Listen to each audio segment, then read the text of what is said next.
Baik teman-teman perawat, kali ini saya mau cerita tentang persiapan alat resusitasi neonatus ya, untuk merefresh apa aja hal-hal yang biasanya kita lupa dalam mempersiapkan alat resusitasi.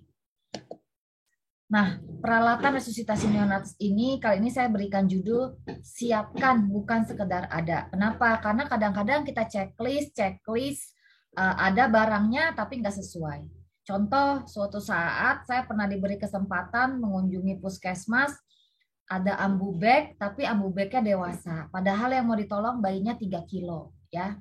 Jadi harus disiapkan yang bisa dipakai dan bisa menyelamatkan nyawa orang lain. Ya, bukan hanya sekedar punya untuk syarat akreditasi lah, syarat fasilitas dan sebagainya. Ya, tapi tidak bisa menyelamatkan nyawa orang lain.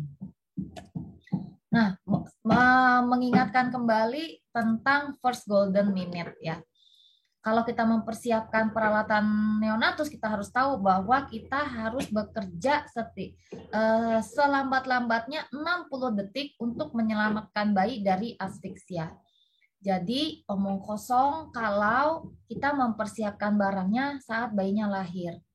Sebelum bayinya lahir, semua alat sudah siap ya, sudah siap semua. Ketika bayinya lahir, bersyukur kalau bugar ya, setelah langkah awal bisa IMD. Tapi kalau dia butuh bantuan ventilasi, butuh bantuan sirkulasi, maka semua alat sedia ya. Tidak mungkin lah mencari alat saat 60 detik, itu tidak mungkin. Yang ada nanti pertolongannya terlambat, kalaupun bayinya hidup akan mengalami resiko disabilitas. Nah, saya mencoba bagi 3 ya, untuk menjaga suhu, untuk oksigenasi ventilasi, dan untuk sirkulasi, dan ada peralatan lainnya nanti.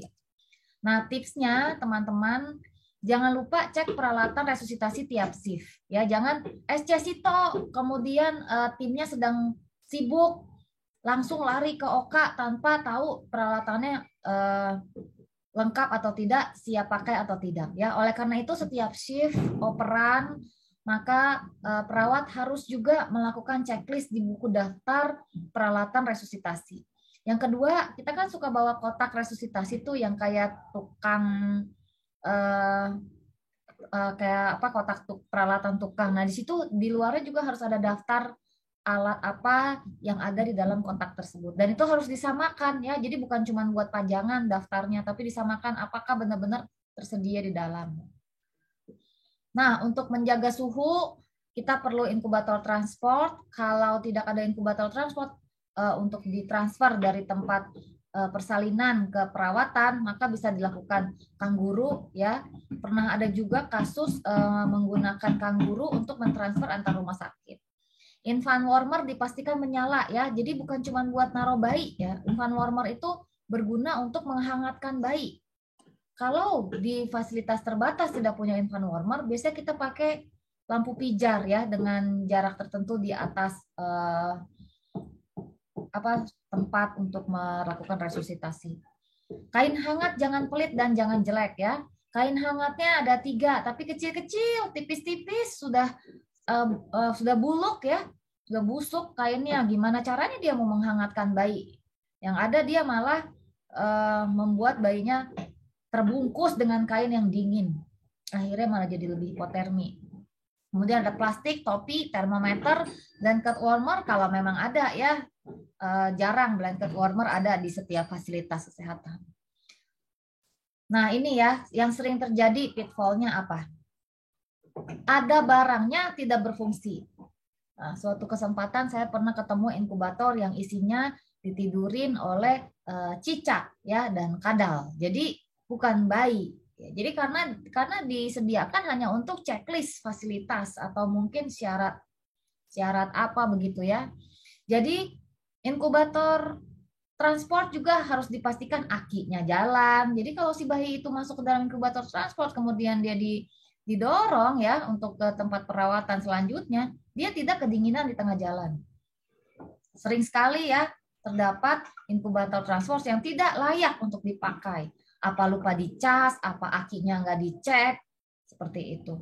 Atau sangat kotor ya, dari pasien selanjutnya ke pasien selanjutnya udah yang habis nerima pasien pura-pura nggak tahu Kalau inkubator itu kotor ya, dan itu akhirnya kita tolong dia dari asfiksia, tapi kita membunuh dia dengan infeksi. Termasuk juga dengan infant warmer ya, dicek semuanya. Jadi cuma ini tuh bukan buat tempat tidur bayi doang, ini ada fungsinya, yaitu menghangatkan. Kalau fungsi penghangatnya tidak ada ya percuma, apalagi kalau suasana lingkungannya, ruangannya sangat dingin. Nah, kain hangat ya, kain hangat itu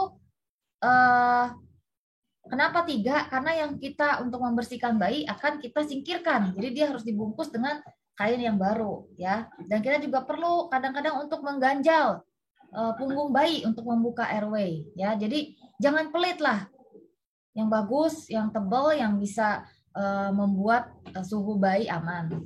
Kemudian plastik ya, pernah waktu itu saya tanya, plastik sudah aman? Oke, sudah ada. Ternyata belum dilubangin. Padahal kita perlu lubang atas bawah, kenapa?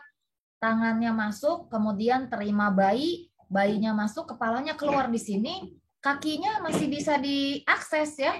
Jadi kalau ada yang mau pasang saturasi di kaki masih bisa ya, dibuka ke atas sedikit, misalnya ada mau memasang umbilikal dan sebagainya. Jadi harus seperti itu. Dan plastiknya bening ya, bukan plastik hitam kresek kayak buat belanja di pasar. Karena kita harus bisa melihat usaha napas bayi, warna kulit dan sebagainya.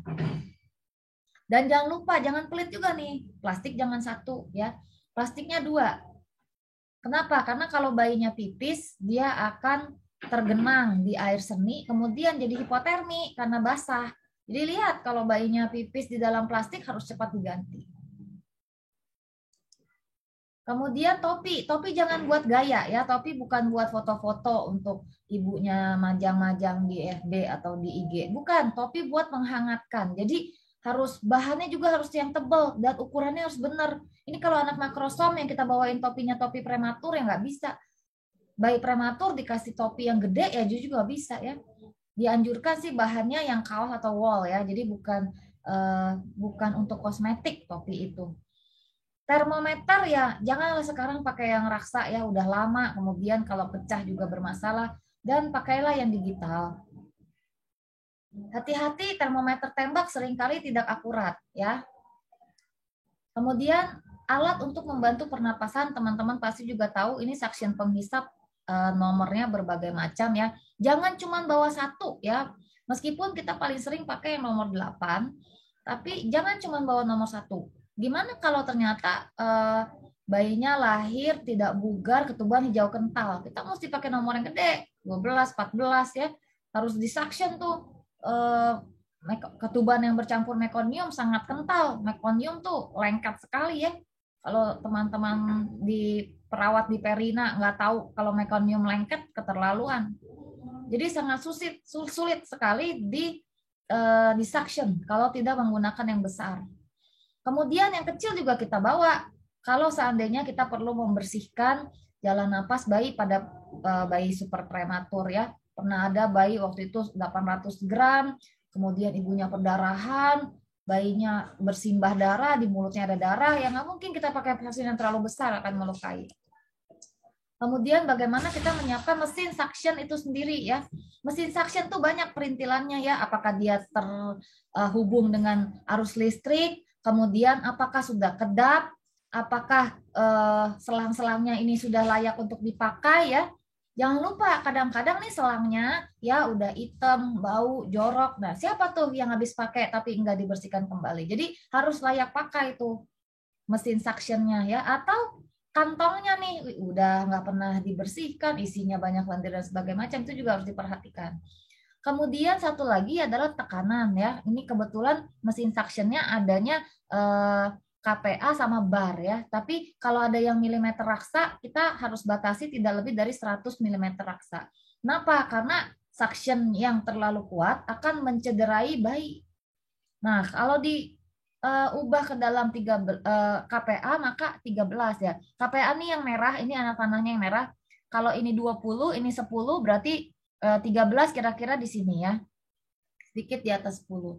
Nah, kalau kita ubah ke bar maka kira-kira 0,13 ya. Kalau ini 0,2, ini 0,1, berarti 0,13 di sini. Jadi sekitar di sini ya.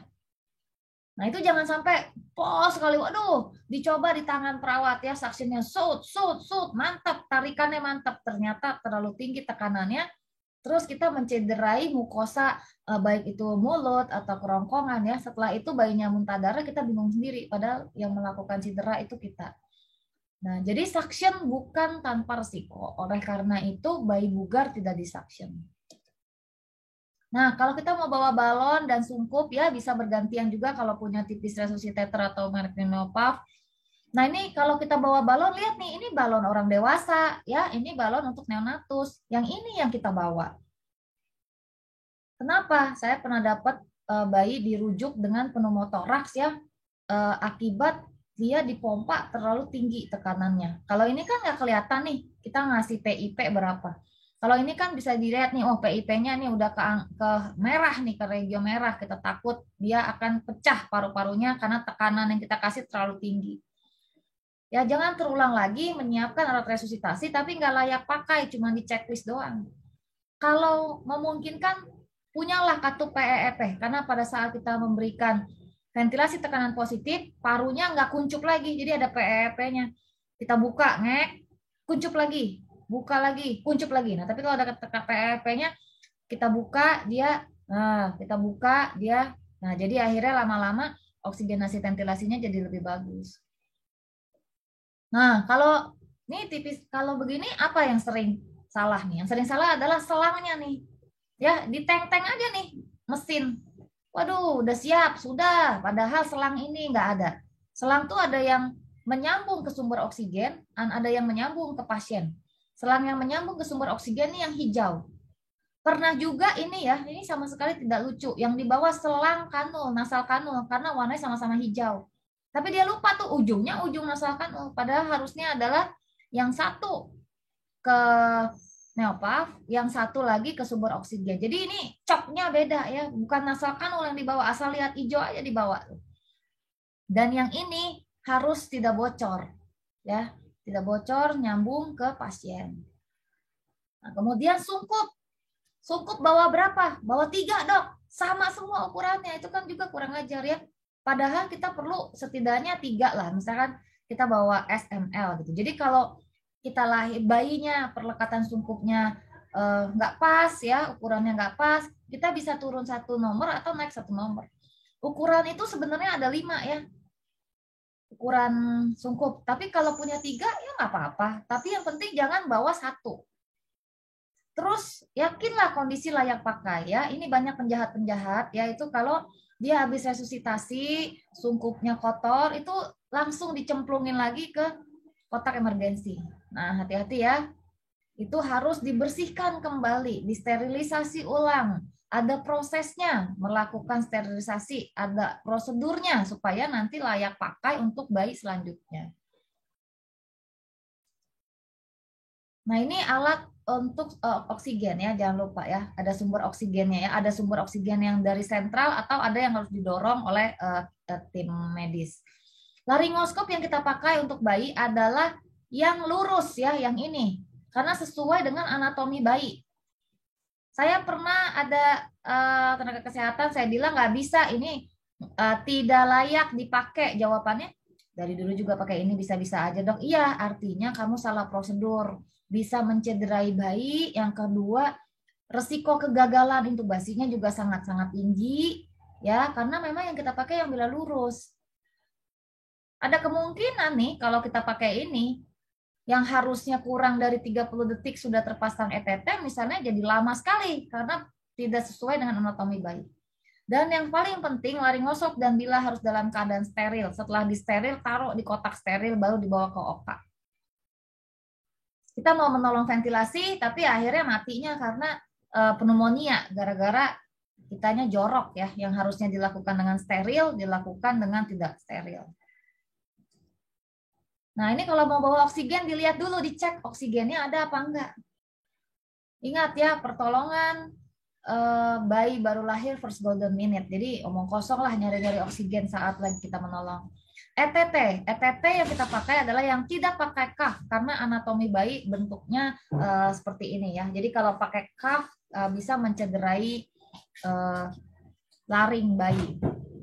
Nah, ini ada beberapa ukuran ya, ada nomor 2, 2,5, 3, 3,5, 4, dan lihat berat badannya berapa, perkiraan masuknya ETT yang nomor berapa. Kekecilan percuma, buang-buang energi, buang-buang tenaga untuk intubasi kalau kekecilan karena nanti akan bocor. Kebesaran yang nggak bisa masuk akan cedera akhirnya ya, trauma. Terus ada lagi yang bilang nih, dari dulu juga pakai cuff nggak apa-apa dok. Salah ya, karena dengan adanya cuff larinya jadi cedera ya, saluran napasnya jadi cedera, mukosa saluran napas juga jadi cedera ya. Kalau dikasih tahu misalnya ada update ilmu, jangan merasa yang dulu-dulu udah pasti benar ya, karena ilmu itu berkembang terus ya. Apalagi yang sudah jelas-jelas salah kita pakainya yang non cuff, tetap aja disediainnya yang cuff. Adanya itu dok, suruh pakai dulu. Nah itu jangan sampai terjadi di unit kita. Nah ini plester. Nah, saya selalu meminta plester harus digunting terlebih dahulu ya. Karena apa? Kita berpacu dengan waktu. Coba aja hitung berapa detik menggunting plester. Tapi seandainya kita sudah siap, maka kita akan menghemat sekian detik ya. Nyawa bayi-bayi itu hitungannya detik, makanya dibilang first golden minute. Kemudian ini tali untuk memfiksasi, ini kira-kira seperti ini ya. Ini maaf, ini agak kabur, ini ETT-nya. Nah ini untuk memfiksasi OGT, ini ETT, jadi bentuknya nanti akan kira-kira seperti ini ya. Nah, saturasi dibawa, tapi ternyata nggak nyambung, cuman gayanya doang bawa saturasi ya. Harus disambungkan ke sumber listrik. Ternyata sumber listriknya juga colokan yang nggak dibawa. Oke, ternyata bisa pakai baterainya nggak dicas juga ya. Kemudian ini yang untuk terhubung dengan pasien ya, ini sudah lihat nih dari zaman Majapahit nggak diganti, akhirnya jadi error, percuma dibawa saturasi yang tidak berfungsi seperti ini. Jadi tujuan kita mempersiapkan alat bukan menceklis keberadaannya, tapi juga sekaligus mengevaluasi apakah alat itu akan menolong kita untuk menolong nyawa orang lain. Nah, untuk sirkulasi umbilical catheter atau NGT nomor 3,5, set umbilikal jangan lupa ya melakukan pemasangan jalur umbilikal juga harus steril ya.